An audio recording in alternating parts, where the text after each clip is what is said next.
Praise the lord. నిజ స్నేహితుడైన యేసయ్యకు స్తోత్రములు, మీకు నా ధన్యవాదములు.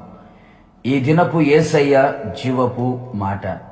యోబు గ్రంథము 5వ అధ్యాయము 11వ వాక్యం. ఆయన దుఃఖపడు వారిని క్షేమమునకు లేవనెత్తును.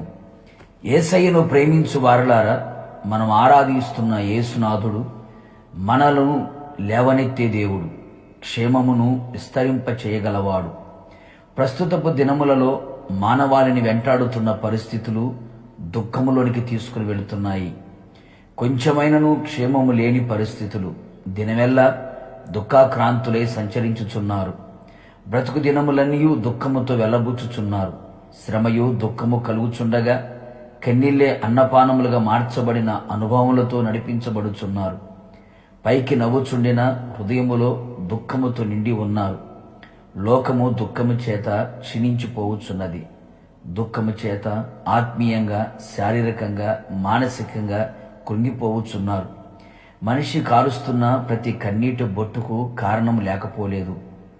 వెంటాడుచు వేధిస్తున్న రోగములు, అవి మరణకరమైనవి, దీర్ఘకాలికమైనవి, కుదరనివి. ఆర్థికంగా అభివృద్ధి పొందలేక దిగజారిపోయిన పరిస్థితులు. ఆశించింది అందుకోలేక పడిపోయిన పరిస్థితులు. ఇంట బయట సమాధానము, శాంతి కరువైన పరిస్థితులు. సమస్యల సుడిగుండములో చిక్కుకొని సమస్యల సంఖ్యల నుండి విడుదల పొందలేని పరిస్థితులు. కష్టాల కడిలలో చిక్కుకున్న పరిస్థితులు. అన్ని విధాలుగా, అన్ని వైపులా, అన్ని పరిస్థితులలో బ్రతుకు చితికిపోయి జీవితం మీద విరక్తి చెందిన అనుభవాలు. గూడు చెదిరిపోయి గుండె బరువెక్కి చెమ్మగిలిన కనులతో దుఃఖాక్రాంతులుగా మారిపోయిన పరిస్థితులు.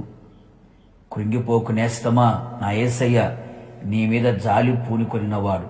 నీ దుఃఖమును సంతోషముగా మార్చున్నట్లు, కన్నీటిని నాట్యముగా చెయ్యినట్లు, నీ నోటి నుండి నవ్వు కలుగునట్లు, నీ నాలుక ఆనందగానము చెయ్యినట్లు, నిత్య ఆనందము మీ తలల మీద ఉంచబడి ఆనందముతో అడుగులు వేయినట్లుగా నీ దుఃఖము నుండి క్షేమమునకు లేవనెత్తును.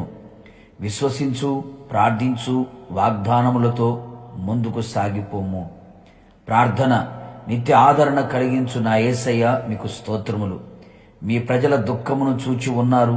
నిశ్చయముగా వారి ప్రార్థన ఆలకించి కరుణించి వారి దుఃఖము నుండి క్షేమమునకు లేవనెత్తి ఆనంద సంతోషములతో నడిపించమని యేసు నామములో అడుగుచు ఉన్నాను తండ్రి, ఆమెన్. నిశ్చయముగా మిమ్మును, మీ కుటుంబ సభ్యులందరినీ దుఃఖము నుండి క్షేమమునకు లేవనెత్తునుగాక.